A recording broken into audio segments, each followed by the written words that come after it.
पैसा पाहिजे, पैसा. पैसा हाच देव. तुझ्याकडे जे आहे ते माझ्यासाठी ठेव. हीच मन साध्य ठरवणारी घटना पुण्यामध्ये घडली. पुणे ग्रामीण मध्ये ज्या पद्धतीनं ही घटना घडण्यात आली आणि ज्या पद्धतीच्या भूमिका प्रमिला निकम आणि अजीज मिस्त्री या दोन पोलिसांच्या कर्मचाऱ्यांच्या वतीनं आणि एक भामटा पत्रकार यांनी या सगळ्या प्लॅनिंग केली आणि या हर्षवर्धन पवार जे स्टेशनरीचं व्यवसाय करतायत त्यांची 1 कोटी रुपयाची रक्कम लुटण्याचा प्रयत्न केला. खऱ्या अर्थानं पोलीस विभागावर लागलेला हा सगळ्यात मोठा काळा डाग. असे डाग नेहमीच लागत राहतात, कारण की पुणे पोलिसांनी याचा कहर माजवलाय. याच्या अगोदरही एका विदेशी पर्यटकाला लुटण्याचा प्रयोग आणि ज्या पद्धतीने खंडणी मागण्याचा प्रयोग या पोलिसांनी केला, त्यामुळं आधीच पुणे पोलिसांची चांगलीच बदनामी झालेली. परंतु त्याच्यावर हा कळस आहे आणि हा कळस मांडून खऱ्या अर्थानं व्यापाऱ्यांमधची जी देवाणघेवाण आहे ती असुरक्षित आहे अशी शिक्कामोर्तब करणारी ही घटना. ज्या पद्धतीने हर्षवर्धन पवार नवीन व्यवसायासाठी गुंतवणूक करण्यासाठी आपल्या घामाचा पैसा हा गोळा करून नवीन गुंतवणुकीच्या माध्यमातून एक नवीन भूमिका साकारणार होते.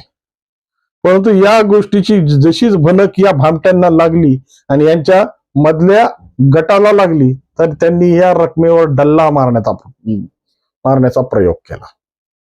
खऱ्या अर्थानं पोलिसांनी जर अशा पद्धतीच्या भूमिका घेतल्या तर कायद्याचे रक्षक असणारे पोलिसच कायद्याचे भक्षक कसे होत आहेत आणि परिस्थिती ही कशा पद्धतीने समाजात द्वंद्व माजवतायत याची ही घटना साक्ष देते. जे पुणे शहर खऱ्या अर्थानं सर्व बाबतीमध्ये सुरक्षित मानलं जातं, विद्येचं माहेरघर म्हणून मानलं जातं आणि संस्कृतीचा एक वारसा जपणारं शहर म्हणून मानलं जातं, त्या शहरामध्ये कशा पद्धतीच्या अराजकतेची घटना ही घडते आणि ज्या पद्धतीने या पोलीस विभागांच्या आतल्या लपलेल्या हैवानाला ज्या पद्धतीने सामाजिक परिस्थितीमध्ये मांडते ना, त्याचंच विश्लेषण करण्यासाठी मी आज तुमच्या समोर. नमस्कार मित्रांनो, मी राजेश दुबे. मंथन मध्ये आपलं स्वागत आहे. म्हणतात ना, पैसा पाहिजे, पैसा. पैसा हाच माणसाच्या जीवनातल्या सगळ्या गरजा भागवत असेल तरी माणसाची भूमिका साध्य करण्यासाठी शेवटी माणूसच बनावं लागतं.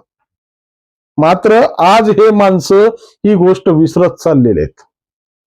पैशाच्या अनागोंदी कारभाराच्या परिस्थितीत आपल्यासाठी कशा पद्धतीने पैसा वरबाडायचा, मग त्याला कोणत्याही नीतीला जाण्याची परिस्थिती आज सर्वसामान्य लोकांनी धरलेली. विशेष करून पोलीस विभाग, ज्या पद्धतीने हा पोलीस विभाग नेहमीच या चर्चेत राहतो आणि ज्या पद्धतीने वेगवेगळ्या परिस्थितीत पोलीस विभाग आपली जी अब्रूची जी खिरापत वाटत राहतो ना, त्याला सगळ्यात मोठी कारणे त्यांची मधली जी वृत्ती. सर्वसामान्य जरी त्यांच्याकडे गेला आणि सर्वसामान्य माणूस एखादा प्रश्न घेऊन गेला, जरी जोपर्यंत तो सर्वसामान्य माणूस त्या दिलेल्या कागदावर काहीतरी वजन ठेवत नाही, तोपर्यंत यांच्या मनातली जी आसक्ती आहे, या पद्धतीची भूमिका आहे, तोपर्यंत ती कार्यान्वित होत नाही. त्यामुळं पोलीस विभागाची आणि पोलीस स्टेशनची पायरी चढताना सर्वसामान्य माणसाच्या मनात आता कायद्याची भीती राहिलेली नाही, आता आर्थिक पिळवणुकीची भीती आहे. त्यामुळे एखादी जर घटना आमच्या सोबत घडली आणि त्याची जर फिर्याद देण्यासाठी किंवा त्याची कैफियत मांडण्यासाठी जर आम्ही पोलीस स्टेशन मध्ये गेलो तर आमच्या कैफियत मांडण्यासाठी आम्हाला किती किंमत मोजावी लागेल हे सर्वसामान्याला मांडताच येत नाही. पण त्याच्यात पुन्हा काही पोलीस विभागाचे कर्मचारी काही कळस गाठतात. या अगोदरच पुण्याच्या सफरीसाठी आणि पुणे पर्यटन करण्यासाठी एक दुबईहून आलेलं जोडपं आणि त्यांची परिस्थिती पाहून या पोलिसांनी त्यांच्याकडून खंडणी मागण्याचा प्रयत्न केला, त्यांना लुटण्याचा प्रयत्न केला आणि हा प्रकार जेव्हा उघडकीस आला तेव्हा खऱ्या अर्थानं जी राहिलेली इज्जतीची खिरापत होती ती ही पोलीस विभाग वाटून बसलो. पण काल घडलेल्या या प्रकरणामुळे यांनी याचा कळस रचलाय, कळस.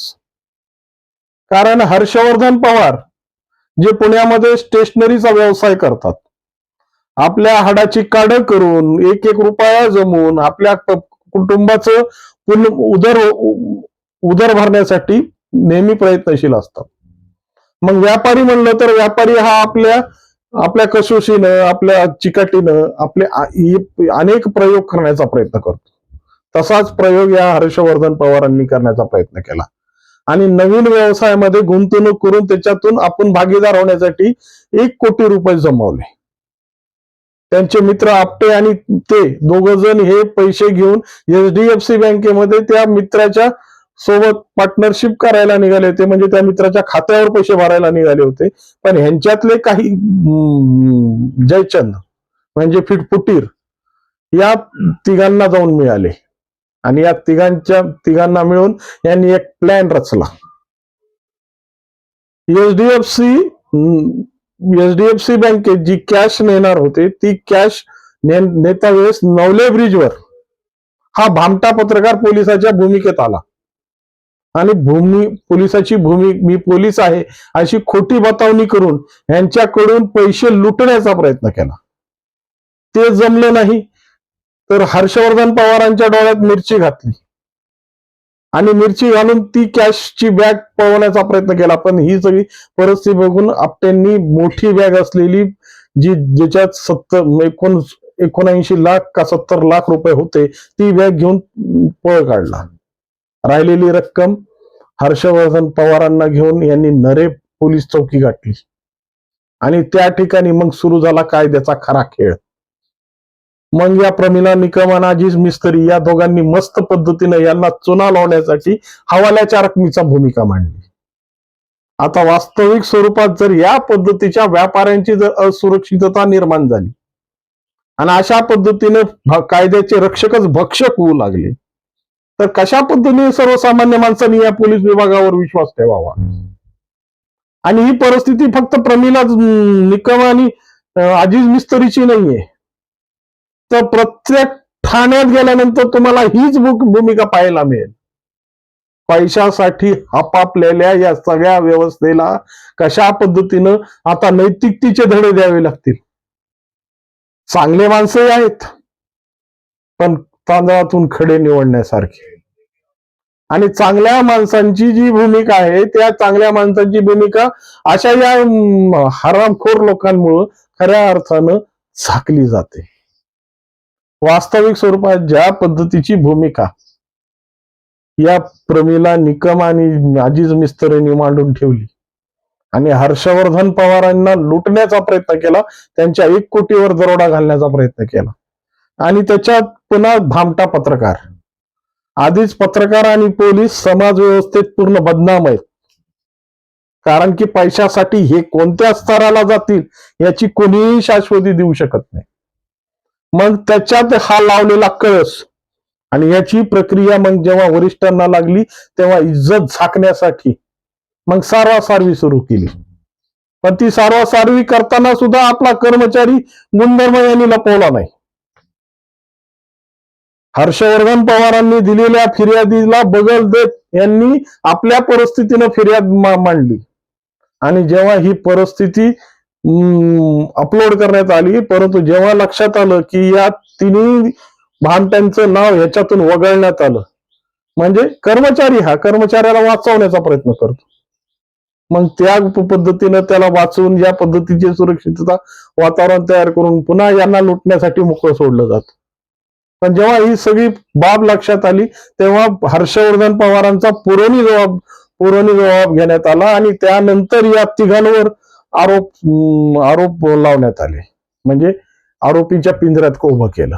आता तो गुन्हा सिद्ध होईल, त्याची प्रक्रिया कोर्टात चालेल, ती गोष्ट वेगळी.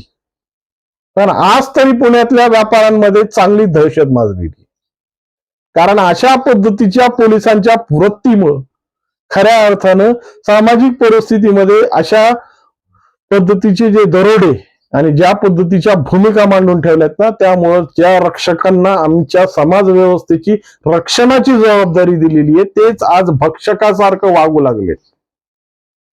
प्रत्येक पोलीस स्टेशन मध्ये बघा, कमीत कमी या पोलीस स्टेशन मध्ये तुम्हाला असे काही गुणधर्म दिसतीलच की त्या गुणधर्मानुसार सर्वसामान्यांसाठी ही व्यवस्था लावलेली नाही हे स्पष्ट करतात. मग आहे तर तुमचा साधा मोबाईल जरी हरवला असेल आणि त्याचा तपास लावायचा असेल तरी तिथं किंमत मोजायची आहे. आणि जर तुमचा मोबाईल योगायोगाने सापडला आणि त्याच्या संदर्भात जरी तुम्हाला फोन आला ते सोडवण्यासाठी सुद्धा तुम्हाला किंमत भरायची आहे.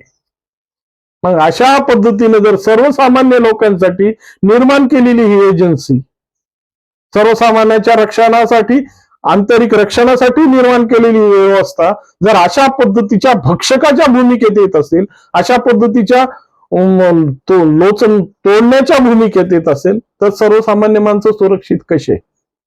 हा सगळ्यात मोठा सवाल या घटनेंनी आणि पोलीस विभागाने सर्वसामान्यावर आणून सोडला आहे.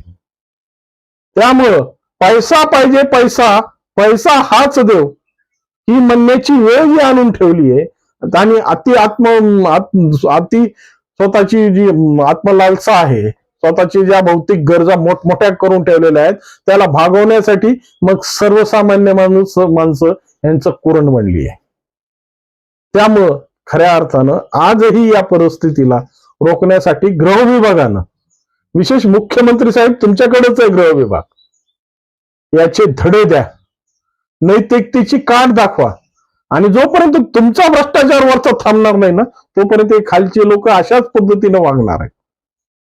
त्यामुळं ज्या पद्धतीचा तोरा आणि ज्या पद्धतीच्या परिस्थिती या विभागाकडून मांडल्या जातात आणि सर्वसामान्य मध्ये ज्या पद्धतीची दहशत माजून स्वतःची मक्तेदारी निर्माण करणारी ही व्यवस्था खऱ्या अर्थानं देशासाठी सुरक्षित आहेत का हाच प्रश्न आज पटलावर आहे. त्यामुळे याबद्दल तुम्हाला काय वाटतं?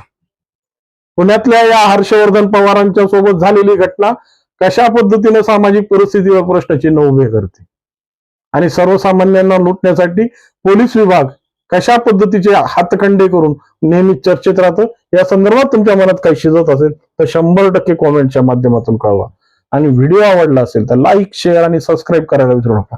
नमस्कार.